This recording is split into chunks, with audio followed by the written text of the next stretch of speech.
மாத்துற மாதிரி ஒன்றும் இல்லை. சரி, அந்த குரான் கூட ஒரு 5 குரான் வச்சுட்டு 5 குரான் மட்டும் எடுத்து வருவோம். 2 போதும், 2 குரான். அஸ்ஸலாமு அலைக்கும் வரஹ்மத்துல்லாஹி வபரகாத்துஹு. அஸ்ஸலாமு அலைக்கும் வரஹ்மத்துல்லாஹி வபரகாத்துஹு. பிஸ்மில்லாஹிர் ரஹ்மானிர் ரஹீம். இன்னா நஹ்மதல்லாஹி நஹ்மதுஹு வ நஸ்தஈனு வ நஸ்தக்ஃபிருஹு wa na'udzu billahi min shururi anfusina wa min sayyiati a'malina. Man yahdihillahu fala mudilla lahu wa man yudlil fala hadiya lahu. Asyhadu an la ilaha illallah wahdahu la syarika lah wa asyhadu anna Muhammadan abduhu wa rasuluhu. Qalu subhanaka la ilma lana illa ma 'allamtana innaka antal alimul hakim. Rabbi shrah li sadri wa yassir li amri wahlul 'uqdatam min lisani yafqahu qawli. A'udzu billahi minasyaitonir rajim. Ya ayyuhalladzina amanu taqullaha haqqa tuqatih wa la tamutunna illa wa antum muslimun. Amma ba'du. Putra-putra dan putri-putri Islam yang dikasihi Allah lagi disayangi Nabi, saya rasa ini pertama kali kita bersua. Dalam masa yang pendek ini izinkan saya sambil bersantai, ya, sambil santai, ringan, tidak begitu akademia. Saya tak berapa suka akademia, boring. Ya, putra-putra dan putri-putri Islam. Tapi itu realitinya. Ilmu itu selalunya secara akademia. Saya dimaklumkan oleh saudara Luqman, di sini di 4 bulan ini belajar ilmu Quran, usul fiqh, ya, musta'ala hadis, ya, dan sebagainya. Tetapi itulah kita akan share macam mana nak bawa Islam kepada bukan Islam. Apa itu dakwah? What is dakwah? Dari segi bahasa, to call, panggil, menyebarkan sunnah Nabi, ya. Bila dikatakan sunnah Nabi, yang paling utama siapa boleh jawab? Dakwah kepada siapa? Apa evidence kamu? Apa bukti kamu?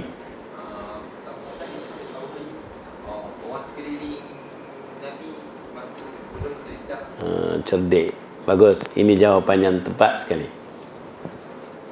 Nabi diutuskan untuk menyelamatkan manusia daripada api neraka. Perlukah kita jadi perfect baru kita sampaikan Islam kepada orang lain? Tidak ada satu jangka masa yang kita boleh jadi perfect. Sampai kita mati pun kita tak akan jadi perfect. Dari segi karakter kita. Dan dakwah kepada bukan Islam ini tersimpan dan tersirat banyak rahsia-rahsianya. Saya yakin kalau kita sekarang keluar untuk nak berdakwah, street dakwah, katakan sekarang, siapa berani angkat tangan? Kita keluar sekarang. Saya dah bawa leaflet. Saya dah bawa leaflet. Risalah kita keluar, kita cari Mutu, Acong, John, kita cari, kita kata this is Islam. Siapa berani? Bagus. 2 berani. Pernah buat sebelum ini? Belum. Tapi yang tak berani, siapa tak berani? Sebab tak tahu. Kalau dah tahu, lagi berani, lagi confident, betul tak? Ada benda yang kita tak tahu, kita akan takut. Itu adalah kebiasaan, siapa sekalipun. Tapi bila dah tahu, bila dah rasa manis, kita nak lagi, betul tak?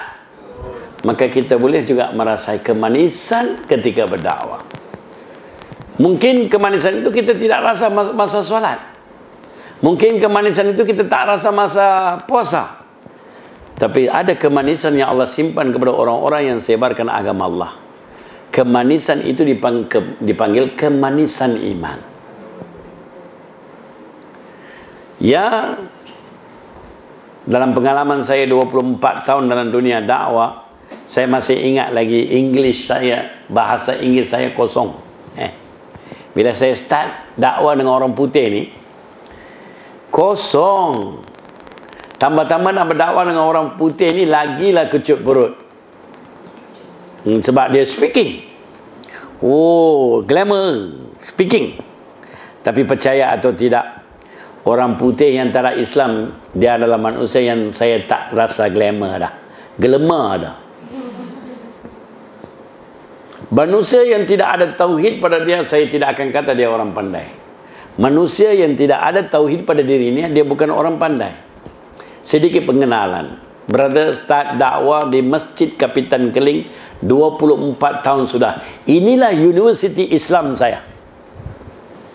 Inilah madrasah saya. Dan inilah tempat saya belajar dakwah. Berenang boleh belajar secara teori tak? Berenang boleh belajar. Cikgu datang, SPM, subjek berenang. Dia bagi teori. Bila masuk dalam air, letak kaki dulu. Kemudian cuba sandar badan. Ataupun, apa kata, apungkan badan. Boleh? Faham tak? Kemudian, ambil tangan kanan, tolak ke depan. Boleh kita belajar macam tu? Macam itulah dakwah. Kadang-kadang tidak boleh belajar secara teori, dia praktikal. Sedikit ta'aruf pada saya, tak begitu glamour sangat. Saya dilahirkan dalam agama Kristian bermazhab Roman Katolik di Pulau Pinang tahun 1968. Menerima hidayah, taufik dan hidayah Islam pada tahun 1988. Itu dua benda yang perlu tahu. Dan alhamdulillah saya sempat berguru dengan banyak orang. Pengalaman saya berguru dengan banyak orang. Antaranya yang banyak berjasa kepada saya, yang membuka hati saya untuk berdakwah, tidak lain tidak bukan Syekh Ahmad Didat rahimullah yang telah arwah. Beliau seorang yang berani. Tips yang pertama dengan nak kena tulis sekarang, kalau nak berdakwah dengan non-Muslim, tips pertama adalah berani. Selalu saya mula, Brother Gauss, I say smile, but no, the first for these people is berani. Smile come later. Bila kita akan berani? Bila kita tahu. Kalau kita tak tahu, berani tak? Yes. Berani kena kita tahu. Kalau tak tahu, kita tak berani. Ya. Dan ini organisasi yang berada bawa. Dan antaranya penasihat, tidak lain tidak bukan bapa kepada sahabat saya ini. Apa nama sahabat? Talha, sahabat Talha. So inilah jemaah petugas. Dan pembandingan agama salah satu cara yang kita bawa. Itu pun interesting, perbandingan agama pun interesting. Dan inilah rakan-rakan kita yang bukan Islam yang datang jauh dari berbagai dunia. Canada, Holland, ya. Macam-macam negara datang. In fact, orang Yahudi dari Amerika pun datang. So ini anak murid saya, salah seorang murid saya sekarang ada di university. Asalnya bila dia datang kelas saya dan dia nak pegang Bible pun takut. Hari ini dia fasih berdakwah kepada orang Islam, bukan Islam. Putra-putra dan putri-putri Islam yang dikasihi Allah lagi disayangi Nabi. Dakwah kepada bukan Islam hukumnya wajib. Seperti mana kita puasa di bulan Ramadan. Tinggal dakwah dosa. Ini nak cakap pasal hukum hakam ni. Dia jadi dosa besar. Tak kecil. Saya rasa sedih dunia Islam, ulama Islam telah memandang sepi kepada dakwah bukan Islam. Hari ini Islam difitnah, umat Islam difitnah di seluruh dunia kena akibat di perbuatan tangan kita sendiri. Jangan lupa. Sekarang Eropah Islamfobia. Pernah dengar Islamfobia? Amerika Islamfobia. Fobia. Kalau fobia ni macam trauma. Dengar saja trauma. Kalau tengok hantu Pontianak trauma tak? Lebih kurang macam tu. Jalan-jalan tengok hantu. Mesti terkejut. Macam itulah mereka tengok Islam. Sampai semalam mereka bakar 4 masjid di Sweden. Dan seorang dibunuh lelaki depan istrinya 17 tikaman. Apa dosanya? Tidak ada dosa. Cuma takut Bila datang Islam, mungkin mereka nampak, non-Muslim nampak kalau datang Islam, tangan mereka akan hilang. Itu yang mereka nampak. Kalau Islam datang, mereka akan tertindas. Cuba tengok negara-negara Islam yang majoriti non-Muslim tidak ditindas. Saya ulangi. Negara-negara majoriti orang Islam non-Muslim tidak ditindas berbanding dengan negara-negara yang majoriti bukan Islam, orang Islam ditindas. Ini adalah fakta.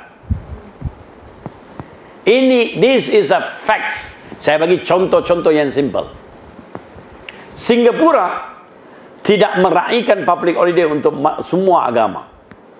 Kalau Taipusum dengan Tiba Bali, dia suruh pilih antara mana satu kamu dapat public holiday. Di Malaysia, dua-dua dapat. Taipusum pun dapat, Tiba Bali pun dapat. Betul? Macam-macam dapat. Di Singapura, di Filipina tidak ada public holiday untuk Hari Raya Aidilfitri dan Hari Raya Haji. Tidak ada. Filipina, ASEAN. Di Sri Lanka, orang Islam tidak dilayan makanan halal mereka. Banyak lagi. Di Eropah tidak ada kebebasan untuk membina masjid di Eropah. Tetapi di bumi Malaysia, terutama sekali Kuala Lumpur ada church lebih banyak daripada masjid. Malah besar-besar pula. Terbesar di Asia, tertinggi di dunia, semua di Malaysia. Nampak? Di India pun tidak ada tokoh berakhlak tertinggi di dunia melainkan di Malaysia. Begitu toleransinya ajaran Islam yang kita amalkan di bumi Malaysia. Tapi di negara lain yang berada merantau tidaklah begitu rupa. Tetapi inilah keadilan Islam. Hari ini kita Islamfobia. Hari ini umat manusia anggap kita ini teroris. Orang yang pakai kopiah macam ni, janggut macam ni, dia teroris. Kesan dari apa? Kita tidak ceritakan Islam yang sebenarnya kepada mereka. Sebab mereka tidak tahu. Suka tak seorang Kristian datang kepada kita dan dia berdakwah Kristian kepada kita? Suka tak? Tak suka. Macam tu jugalah psikologi orang lain, mereka pun tak mau. Tetapi Islam agama benar. Tanpa Islam tak masuk syurga. Betul? Apa kita punya akidah? Akidah kita kata kalau tidak ada Islam, tidak ada syurga. Betul tak? Ini akidah general. Tak kesian kah nak selamatkan sahabat-sahabat kita yang nak masuk neraka? Tak kesian kah? Nabi SAW, ya Allah, ini contoh kita ni. Nabi contoh kita. Kalau kita tidak selamatkan rakan kita yang ada terbakar, kita akan terbakar. Contoh, kita ada jiran kawan kita Acong ataupun Mutu, ya, rumah dia terbakar. Satu hari rumah dia terbakar. Masa tu kita nak pergi sekolah. Nak pergi sekolah ke atau duduk panggil bomba ke nak tolong. Apa anda buat? Apa nama anda? Syakirin. Tolong cerita kat saya. Rumah kawan anda tepi terbakar. Nak pergi sekolah ada, exam pula SPM. SPM pula, exam pula. Apa nak buat? Call bomba. Lepas tu? Pergi sekolah. Habis rumah anda, siapa nak jaga? Kalau tak selamatkan dia, rumah anda mesti terbakar. Besok hari tak boleh duduk SPM dah. Nampak tak? You will do something. Betul tak? Begitu juga rakan kita yang di sekolah kita non-Muslim, kalau kita tidak selamatkan akidah dia, dia akan masuk neraka dan dia akan tuntut dari kita. Islam datang kepada berada bukan melalui orang Islam. Dia datang melalui keajaiban buku ni. Saya baca buku ni umur 18 tahun dalam bahasa Melayu. Dalam bahasa Melayu. Saya khatam Quran pun 15 kali. 5 kali dalam bahasa Melayu. Khatam Quran dalam bahasa Melayu, Ustaz. Adakah macam tu? Setahu kami dalam bahasa Arab. Patut bengang. Patut tak tahu apa isi Quran. Oh, baca dengan merdunya, tajwidnya, ternumnya dengan oi bagus. Saya tidak kata salah. Itu sangat baik. Tapi kalau tak faham maksud, macam mana terasa kehebatan Islam? Awek hantar surat, kalau tak baca surat awek, macam mana nak faham cinta dia? Faham? Dia tak faham bahasa ni, saya bagi bahasa hamba. Oh, kalau main surat awet, postman pun dia cium. Itu saya dulu. Postman pun saya dakap. Seronok. Bercinta di usia kamu. Sebab kita tahu yang nak hantar yang tu kekasih kita. Tetapi kekasih, segala kekasih, kita tak mau faham. Hari ini, inilah problemnya. Tengok masalah. Pada awalnya mereka datang, mereka takut nak masuk masjid, tapi kita beri penerangan, beri air minum. Masya Allah, sekurang-kurangnya, kalau mereka tidak memeluk Islam pun, sekurang-kurangnya, salah faham mereka kepada Islam dapat ditangkisi. Sekurang-kurang. Hidayah di tangan Tuhan, usaha di tangan kita. Hidayah di tangan Tuhan, usaha di tangan kita. Jangan lupa, ini formula. Allah tidak akan minta hasil, tapi Allah akan minta usaha kita. Kamu usaha tak? Kalau berusaha, kamu beres. Saya nak kongsi. Brother boleh baca lah sedikit sebanyak pengalaman brother dengan anda semua, dengan umat sebaya. Kenapa anda tak mau berdakwah, saya tahu. Sebabnya bukan apa, anda tak tahu. Sekarang brother nak empower, brother nak bagi empower macam mana, brother nak ajar satu kaedah, satu cara. Kalau siapa-siapa tanya soalan, kita takut orang tanya kita soalan yang kita tak tahu jawab, kita rasa malu dah. Malu kan? Itu sebab kita takut nak berdakwah. Setuju?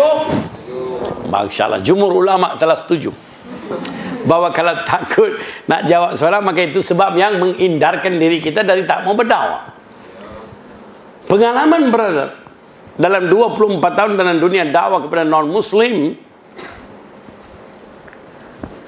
brother telah dapat satu pengalaman di mana apa soalan ditanya oleh non-muslim ada jawapan, melainkan dia tak merepek.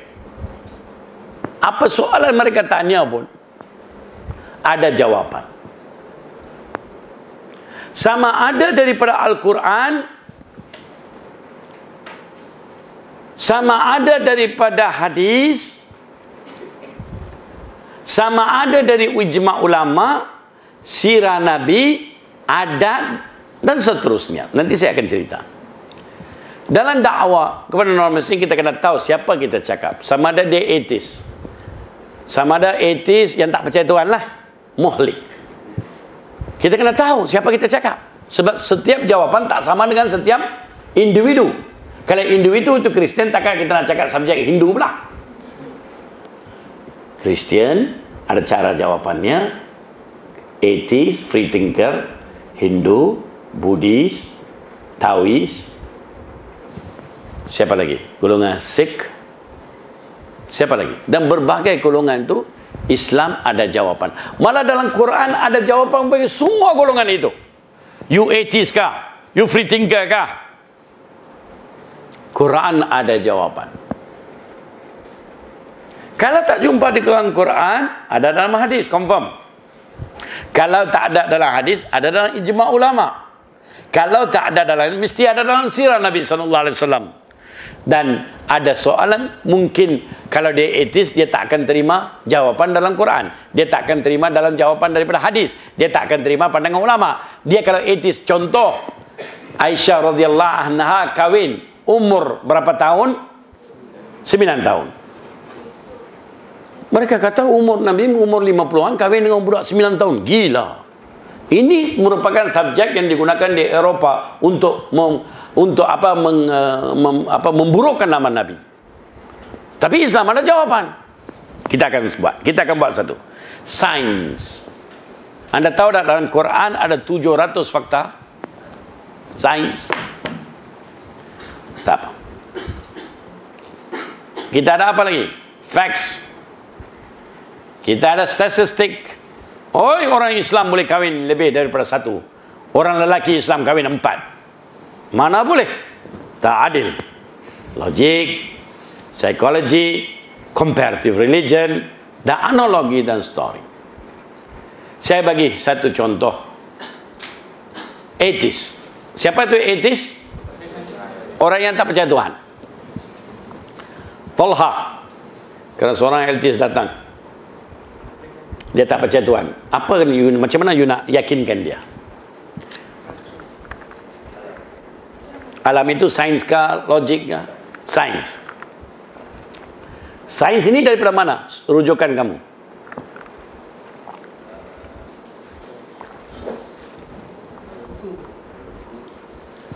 Buku sains. Okey. Tapi saya boleh gunakan sains daripada Quran tanpa buku sains. Saudari nama apa? Ya. Haja. Najah. Kristian datang. Dia kata Jesus itu Tuhan. Macam mana you nak jawab?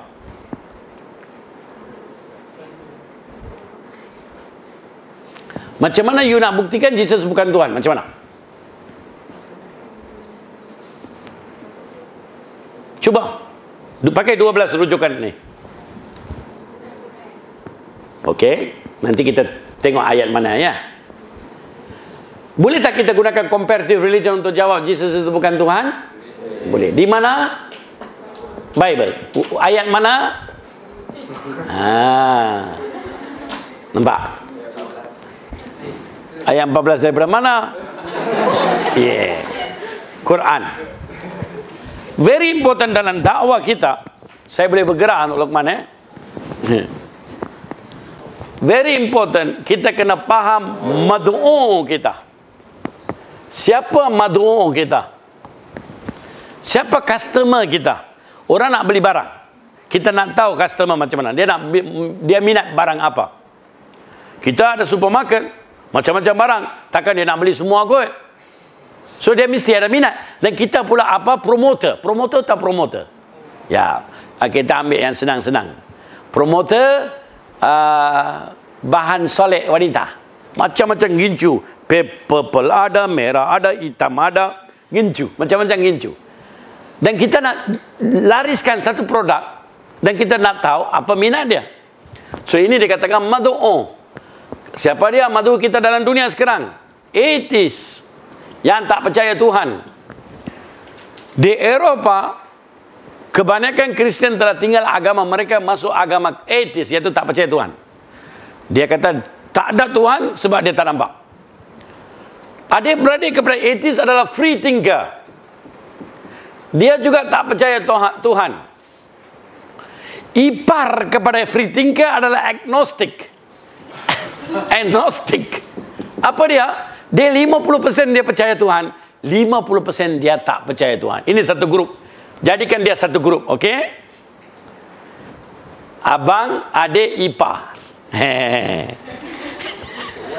Tok Wan tak lagi mai. Sahabatku, mereka ada recording live.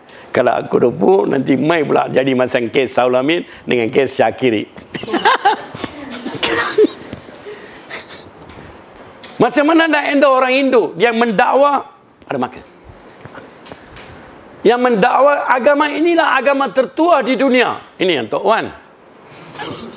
Agama tertua. Kemudian datanglah agama apa lagi? Kristian. Agama Judaism.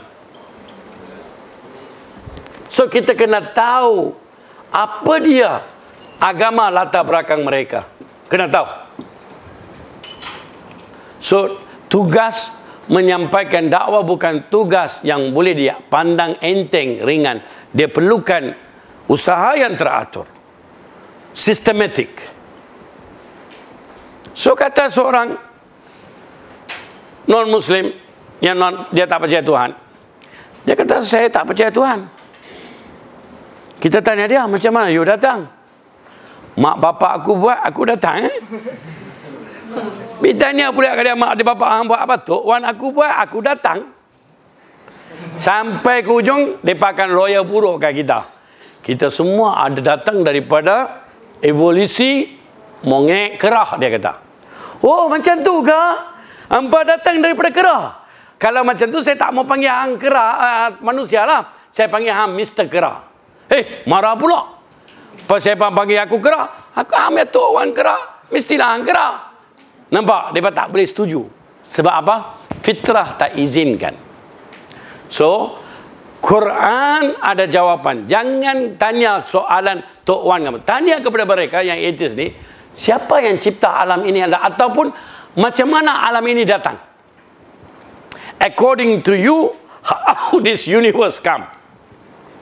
Percaya atau tidak, sekurang-kurangnya 70% atheist ni akan kata, it came from a big bang. Yes. Dia akan kata, oh, we believe in science but we don't believe in God. Dia kata apa? We believe in science but we don't believe. Dia akan congratulate dia. Betul. Your theory is correct.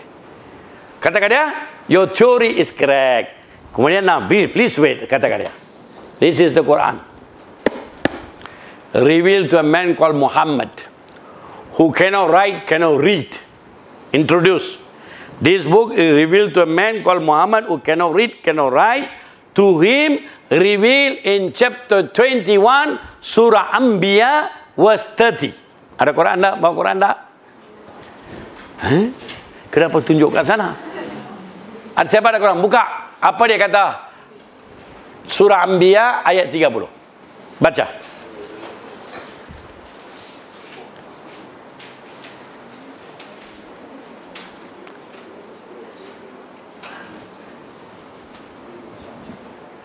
Surah Anbiya ayat 30.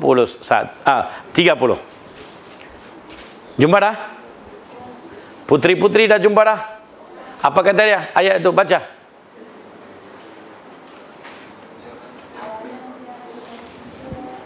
Tak apa, mafhumnya. Mafhumnya. Dan apakah orang yang kafir tidak mengetahui bahawa bahasanya dan yang dahulu itu betulnya dahulu adalah bercantum? Stop. Baca balik. Di Quran yang Putra. Dan apakah orang-orang yang kafir tidak mengetahui bahawasanya langit dan bumi itu keduanya dahulu adalah sesuatu yang ada? Okey.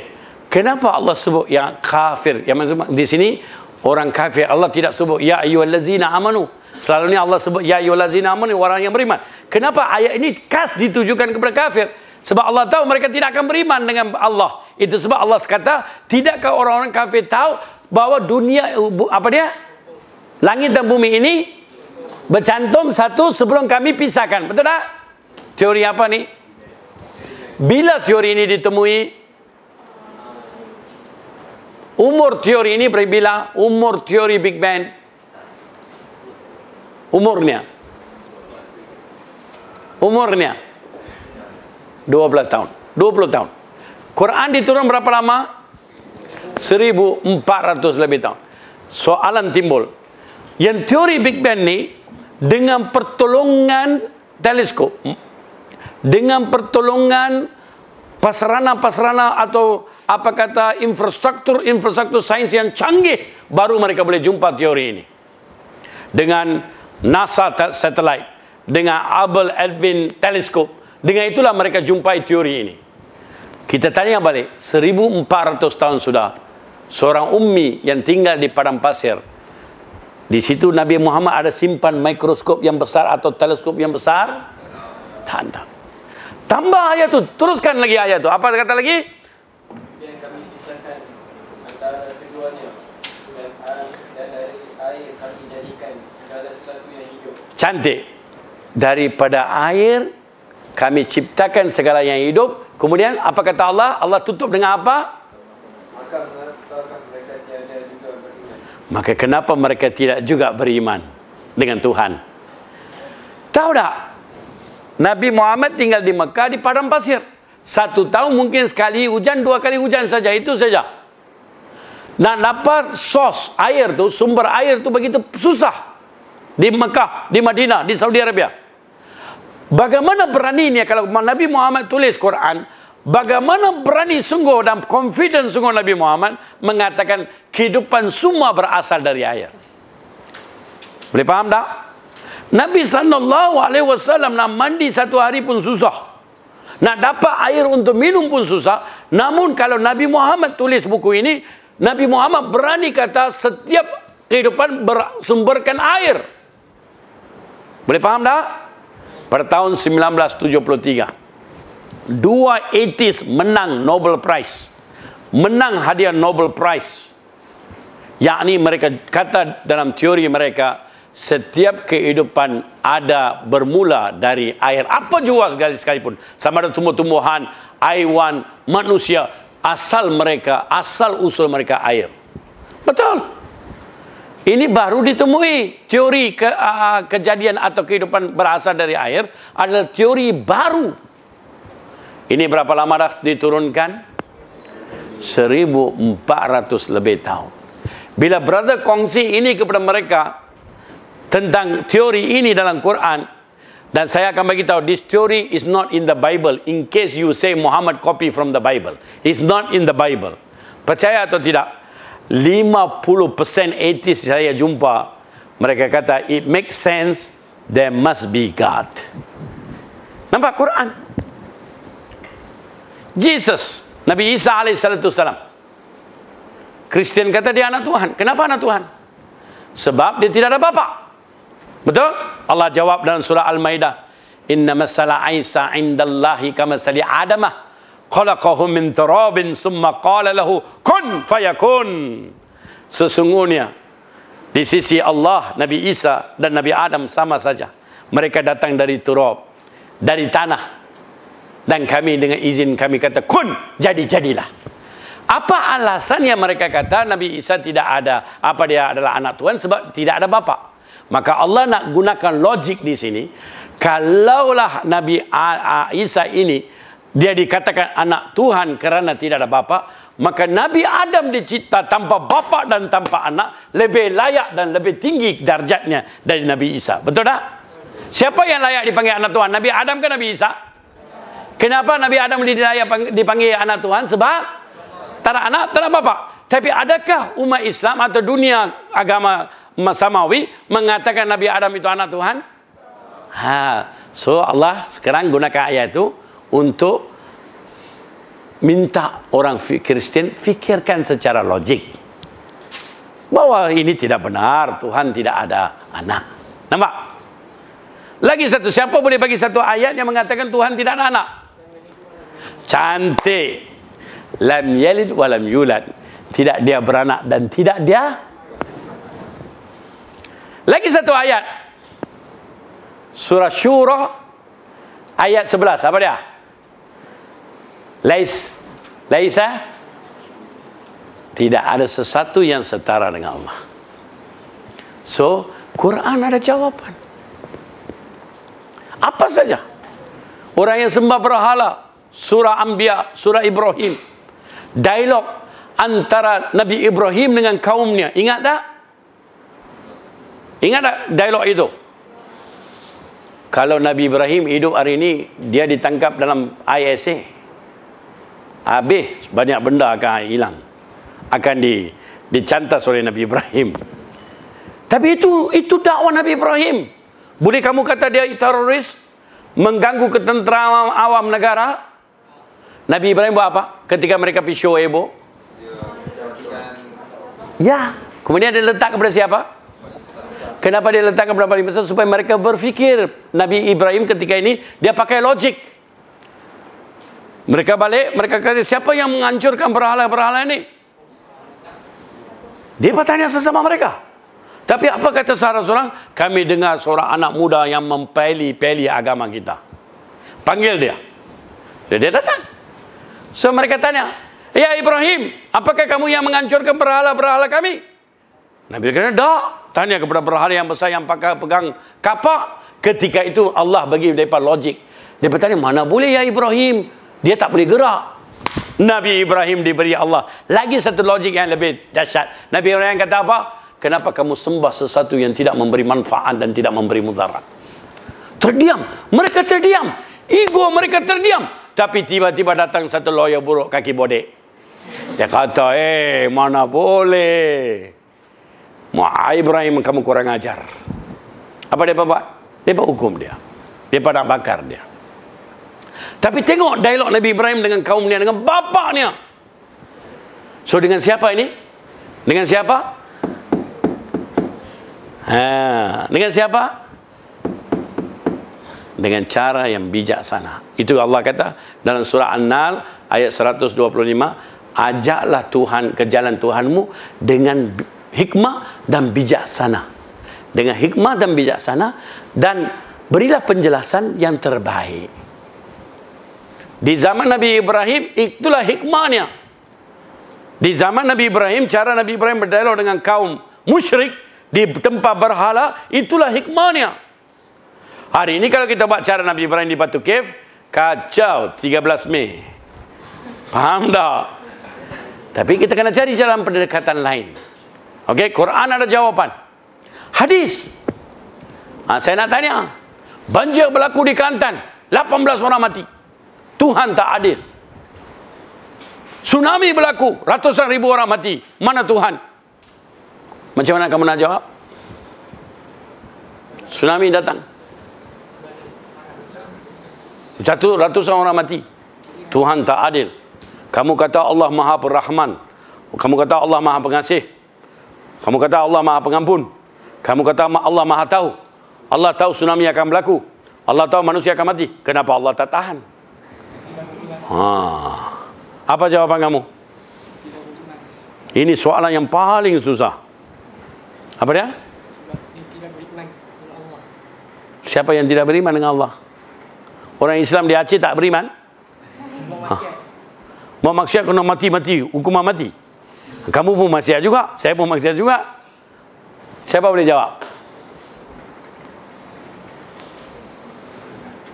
Saya bagi sekarang homework sekarang juga buat. 5 orang, 4, 2. Soalannya, kalau Tuhan Maha Tahu, kalau Tuhan Maha Pengasih, kenapa dia mengizinkan tsunami berlaku sampai juta orang mati? Saya bagi 10 minit, bagi saya jawapan. Buat brainstorm.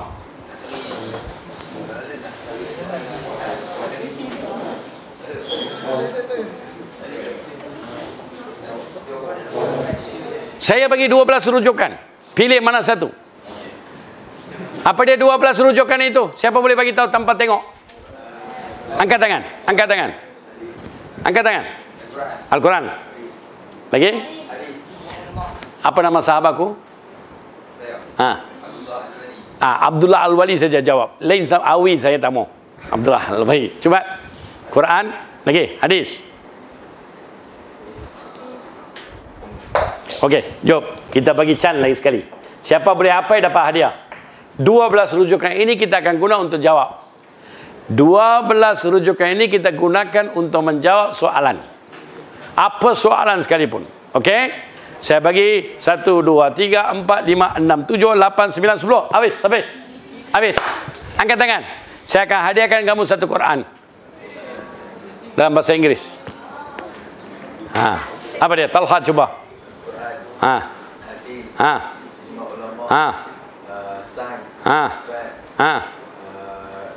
perbandingan, logik, statistik,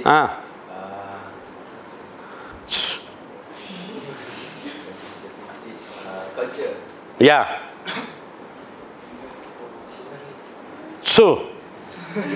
Dua orang, lagi dua. Bagi Talha coba. Saya dah sebut isteri dalam tu? Okey, good. 11, lagi satu.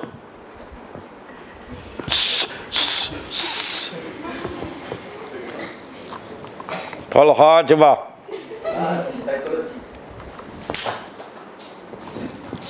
Nanti ambil hadiah ni. Macam bapak dia juga. Okey, apa dia? Cepat. Daripada 12 rujukan, mana kamu nak jawab, cari jawapan untuk kes susah-susah ni? Mana kaus?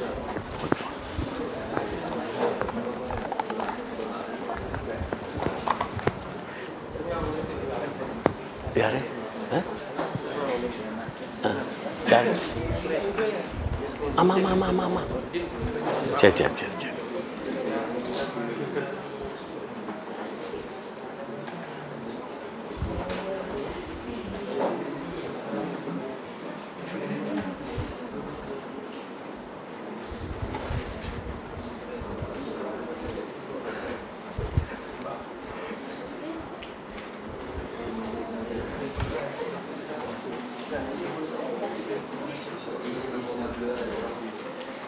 Saya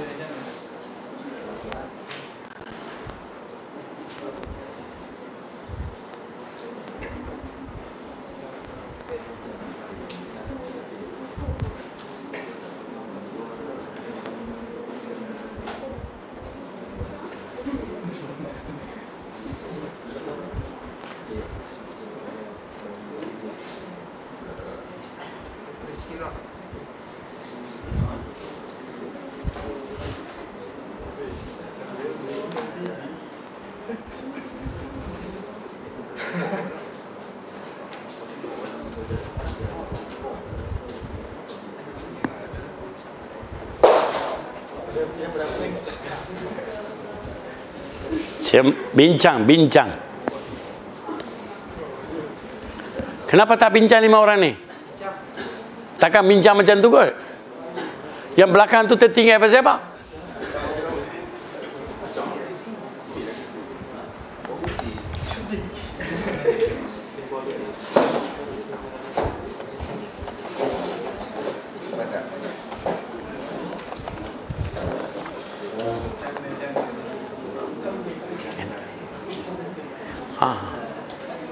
Boleh enggak?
Tiga minit dari sekarang.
Jangan lupa, kematian bagi orang bukan Islam adalah kematian selama-lamanya. Tetapi kematian untuk orang Islam adalah permulaan kehidupan. Ini konsep kena bawa dalam cerita ini. Konsep ini dengan konsep akhirat kena ada dalam jawapan kamu.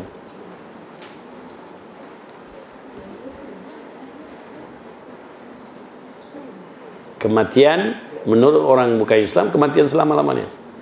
Tetapi kematian dalam Islam adalah permulaan kehidupan.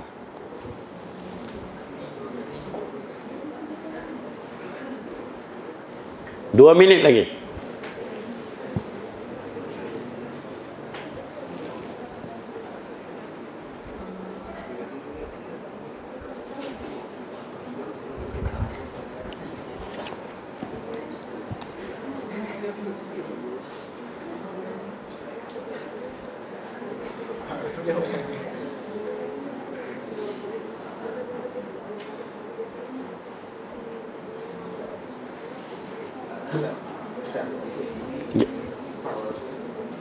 Semang, share.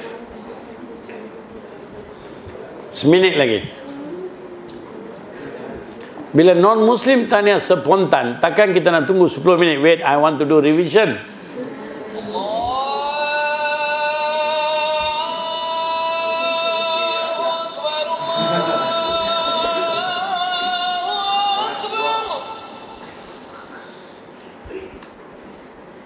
Okay.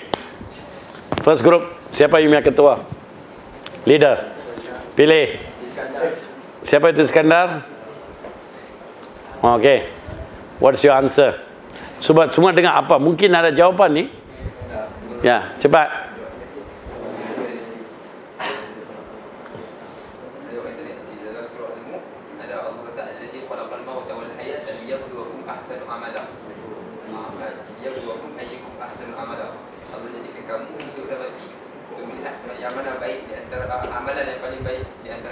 Betul.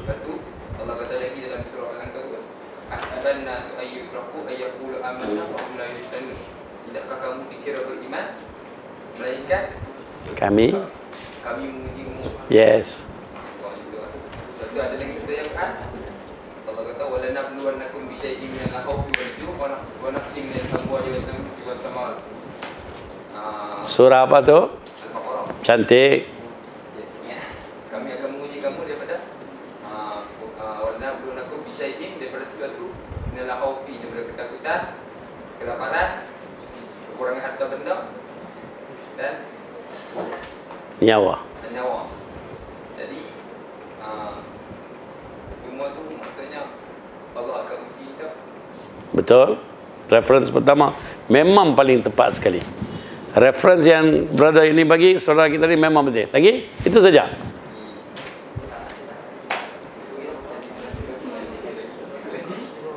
Hadis Nabi.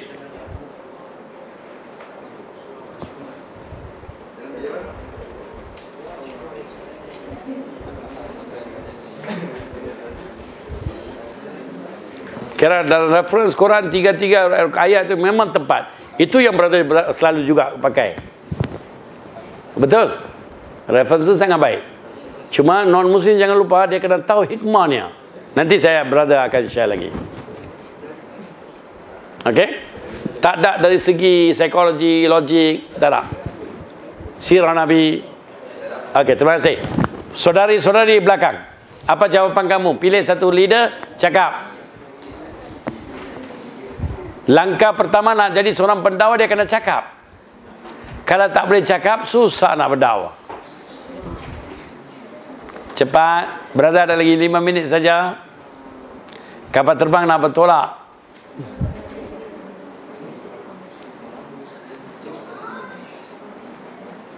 Ayo.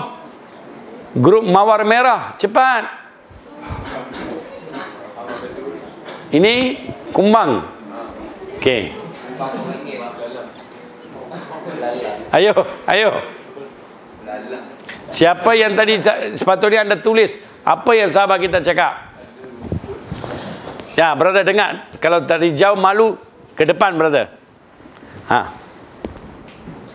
Bagi poin. 1 poin pun tak apa. Dia punya 3 poin memang cantik.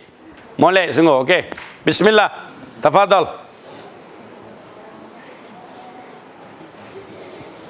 Apakah manusia mengira bahawa Bismillah walhamdulillah wassalam. Bismillah walhamdulillah wassalam. Assalamualaikum. Okey.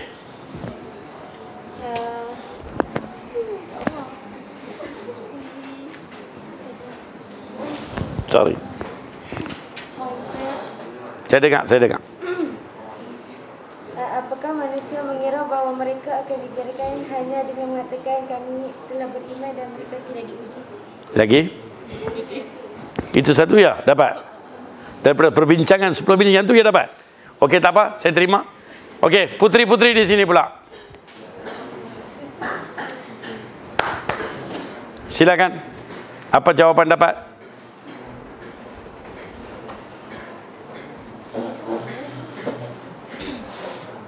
Psikologinya dan logiknya, dengan Allah memberi musibah itulah tanda Allah sayang bagi kita. Lagi?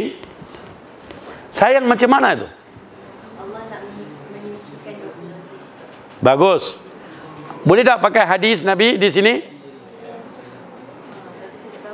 Okey, bagus. Ini jawapan yang paling bagus. Tak tahu tu jawapan paling bagus. Okey, putri-putri di sini pula. Ingat, tulis. Allah nak sucikan kita dari dosa-dosa kita. Okey. Dalam surah Al-Baqarah maksudnya dan mintalah pertolongan kepada Allah dengan sabar dan salat dan sesungguhnya yang demikian itu sungguh berat kecuali bagi orang yang khusyuk. Macam ni surah orang sabar. Rasa-rasa non-Muslim letrim faham dah ayat ni. Ini bukan nak pergi jadi ceramah kepada orang Islam, kita kelentong mereka. Ini pada non-Muslim kita tak boleh goreng. Dia mau facts. Dia kata solat dan sabar. Beda kan? Jom, sahabatku. Apa jawapan?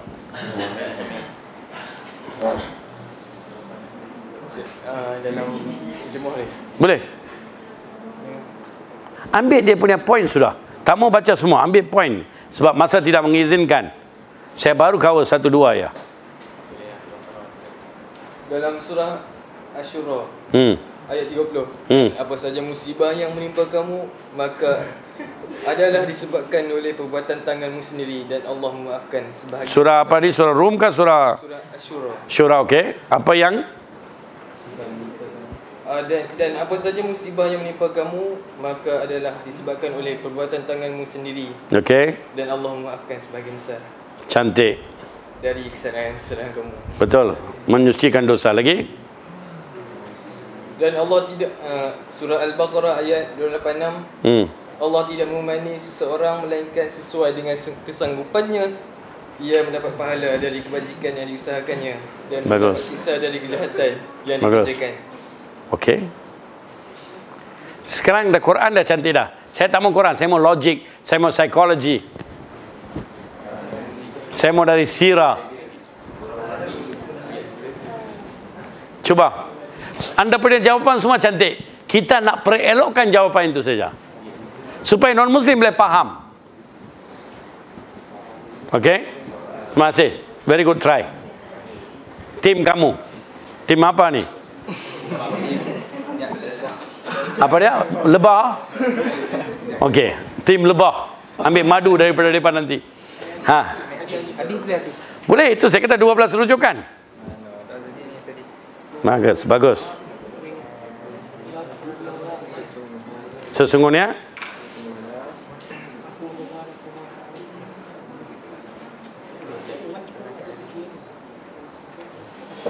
riwayat Bukhari dan Muslim. okey.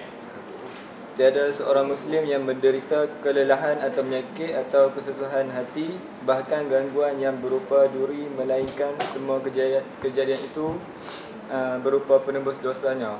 Masya Allah. Dengar dah apa dia kata? Hadis Nabi. Dengar. Sekali lagi.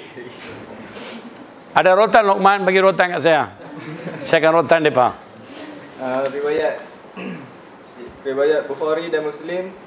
Tiada seorang Muslim yang menderita kelelahan atau penyakit atau kesusahan hati, bahkan gangguan yang berupa duri, melainkan semua kejadian itu akan berupa penebus dosanya. Cantik.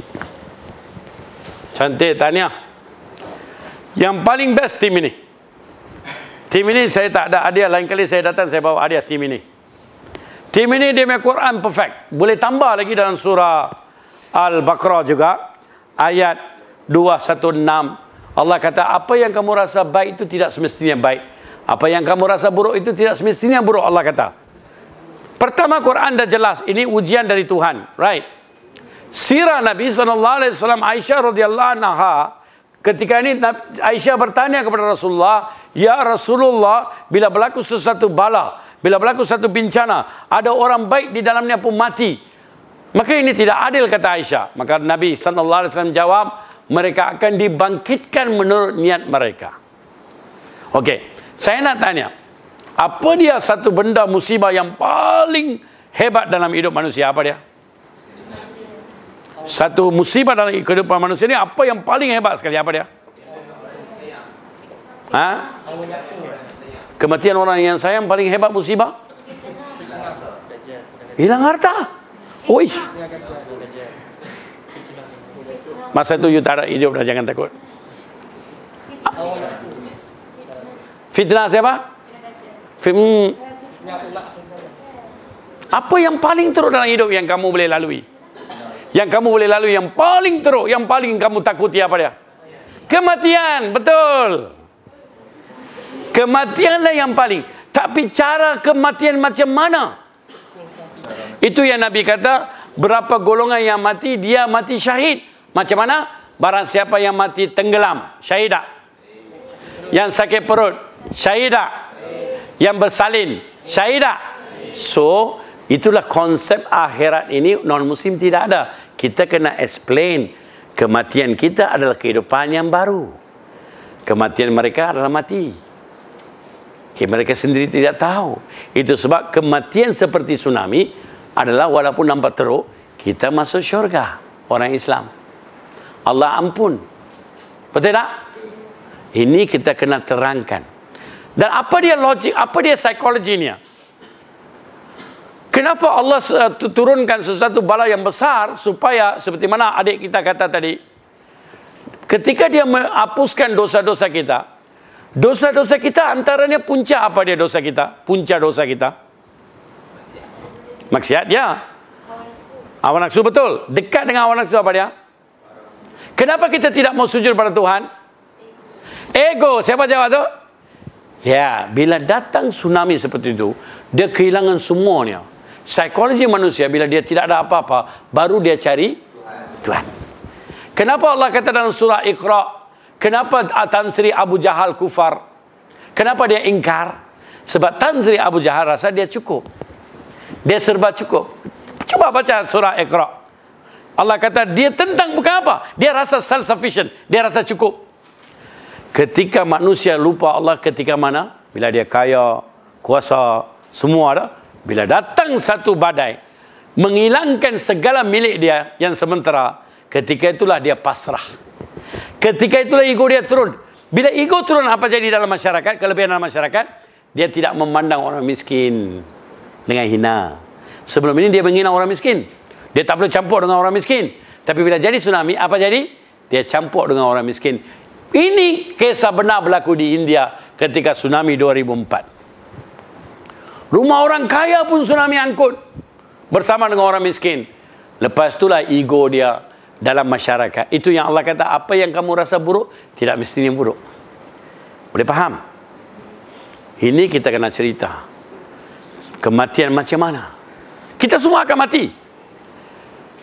Tapi kematian macam mana? Dan itulah orang Islam ni, dia tak pernah putus asa. Pasal dia ada harapan. Seorang padri boleh jadi ateis. Seorang padri telah jadi ateis kena tsunami 2004. Padri daripada Canterbury, England. Ateis, jadi ateis. Dia tak percaya Tuhan dah. Dia kata, mana boleh Tuhan membunuh orang-orang yang tidak berdosa, kata dia.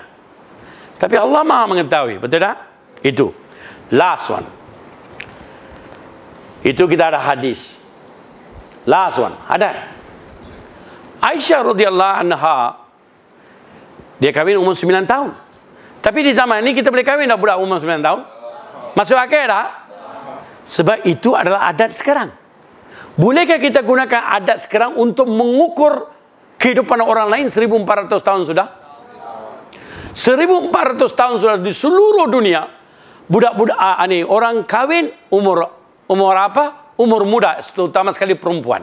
9 tahun, 10 tahun, 11 tahun. Di India, di Greek, di China, hatta di Jazirah Arabia. Kalau mereka nak hancurkan Nabi Muhammad, senang aja. Mereka boleh tuduh Nabi Muhammad seorang gila budak. Betul tak?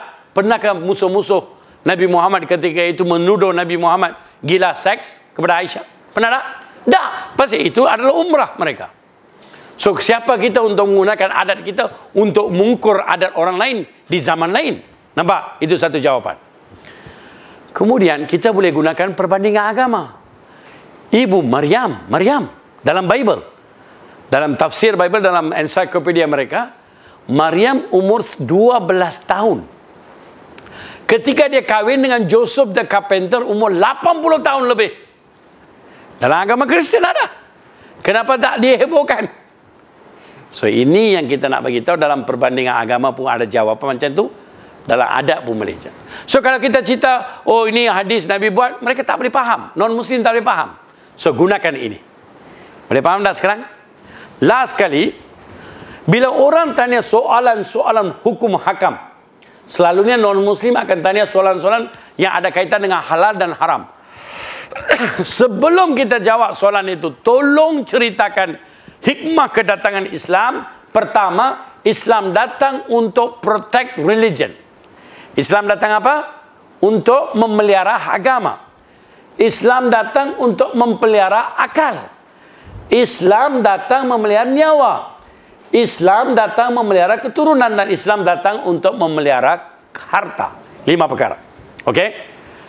Tidak ada satu agama, tidak ada satu bangsa, tidak ada satu manusia yang berakal waras yang setuju curi itu baik. Talha, ada tak mana-mana bangsa kata curi itu baik? Tak. So Islam datang untuk jaga harta kita. Dengan dalam Islam kita bagi apa sekarang? Statistik. Tadi ada 12 rujukan statistik. Di negara Saudi Arabia yang melaksanakan syariat Allah, syariat Islam, kita boleh kira dengan jari saja berapa kes kecurian. 1-2 mungkin, 1 tahun. Tapi di Pulau Pinang, 1,000 1 bulan. Kes kecurian. Tanya kepada OCPD Polis Pulau Pinang.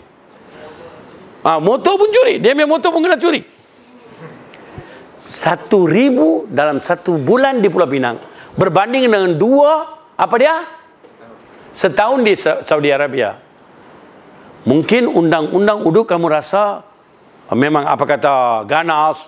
Oh tak nampak tak ada. Kamu pencuri kah? Nak takut? Yang takut tu mesti pencuri. Orang yang tak curi kenapa perlu takut?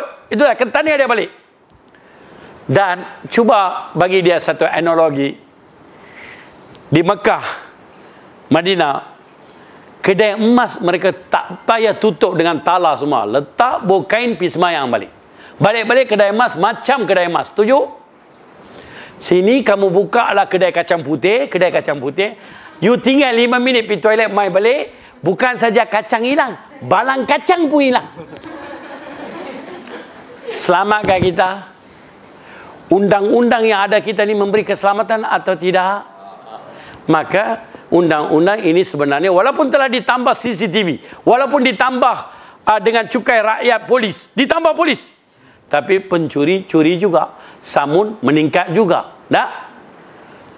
Dan dia melakukan jenayah, dia dimasukkan dalam penjara. Siapa tahu dia punya apa kata, siapa boleh rasa masuk penjara itu satu yang menakutkan? Tak ada, siapa pun tak rasa. Dia 3 kali makan tanpa bekerja, dengan cukai rakyat. Tapi cuba kita potong tangan di depan kelayak ramai, di dalam tu mungkin ada satu penyamun duk tengok. Berani tak dia curi? So hukum Allah adalah deterrent. Hukum Allah itu adalah deterrent, iaitu to prevent. Kita dah tahu dia ada curi, dia kena potong tangan. Ada orang nak curi lagi. Itulah dikatakan hukum Allah hukum pencegah, bukan hukum menghukum. Macam sekular. Amerika punya pandai nak, Talha cerita ke Abah. Amerika punya pandai, depa ada problem. Apa problem? Overpopulation penjara. Penjara mereka overpopulasi. So banyak tak tahu nak buat apa dah. So satu idea datang dari Kongres. Kita buat kapal space. Kita masuk depa hantar ke langit. Masuk akal tak? Tapi depa plan yang tu. Depa plan yang makan wang lebih kurang juta-juta, $trillion. Tapi tak jadi. Sebab itu plan tak boleh pakai. Habis daripada naik atas planet buat apa? Melancong. Tengok manusia punya pandai punya akal. Tapi Islam, tengok dia letakkan hudud, hak hudud, laksana, mesti efektif. Kemudian, satu kes, 4 tahun sudah di Selangor. Satu rumah terbakar. 2 budak kecil mati terbakar dalam itu. Bila bomba datang, rumah dia penuh dengan apa dia? Besi, apa besi? Pagar-pagar besi. Pakai apa tu? Grill besi, semua. Habis bomba tanya, kenapa rumah makcik ini penuh dengan pagar-pagar besi sampai anak tak boleh lari? Kami takut pencuri masuk. Sekarang saya nak tanya, pencuri duduk di luar kah atau pencuri duduk dalam penjara? Kenapa orang yang jujur, orang bersih, orang yang tidak berdosa duduk dalam penjara? Kita penjarakan diri kita, letak semua grill-grill. Pi masjid Universiti Melaya, penuh dengan pagar. Tanya, takut tabung hilang. Nampak? Maka sistem kita tidak memberi keselamatan. Tanyalah kepada mana-mana orang Cina sekalipun. You dah impun duit banyak-banyak, you susah payah pagi-pagi. Pagi-pagi you bangun 4 pagi, kita bangun 6 pagi, azan pukul 6. You pagi pukul 4 pagi, you impun duit. Tiba-tiba orang rompak you suka ke? Wah, Maya tak suka, wah dapat, wah cincang-cincang dia. Lu jangan cincang, you potong saja. Boleh faham tak? Bila kena ke batang hidung kita, kita lompat. Bila kena ke batang orang lain, tak rasa. Cuba kena kat kita. Cuba anak kita dirogol. Kita kata, aku jumpa dia, aku bunuh dia. Betul tak? Macam itu Islam datang walaupun nampak keras hukuman dia.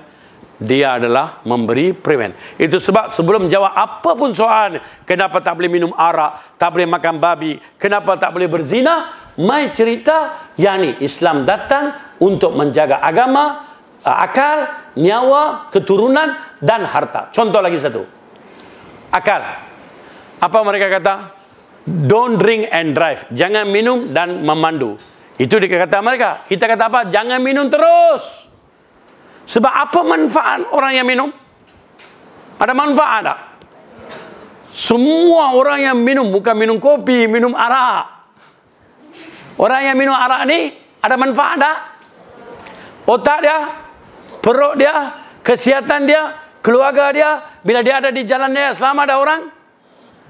Maka tidak ada selamat. Beritahu logik seperti ini. Islam datang untuk menjaga 5 perkara ini. Itu sebab Islam ada hukum halal dan haram. Macamlah, bagilah satu analogi dan sebagainya. Okey? Kerana masa tidak mengizinkan, cukuplah sekadar kongsi ini. Ambil 12 rujukan ini dengan ambil 4 benda. 4 atau 5? 5, bagus. Siapa ada pendrive, tolong mai ambil satu. Siapa ada pendrive, ambil saya punya slide ini. InsyaAllah kita jumpa lagi insyaAllah. Subhanaka wa hamdika asyhadu an la ilaha illa anta astaghfiruka wa atubu ilaik. Berada mengucapkan terima kasih kepada IQ dan juga terima kasih kepada putra-putra dan putri-putri Islam yang sudi bersama berada dalam sharing ini. Jazakallah khair. Wassalamualaikum warahmatullahi wabarakatuh.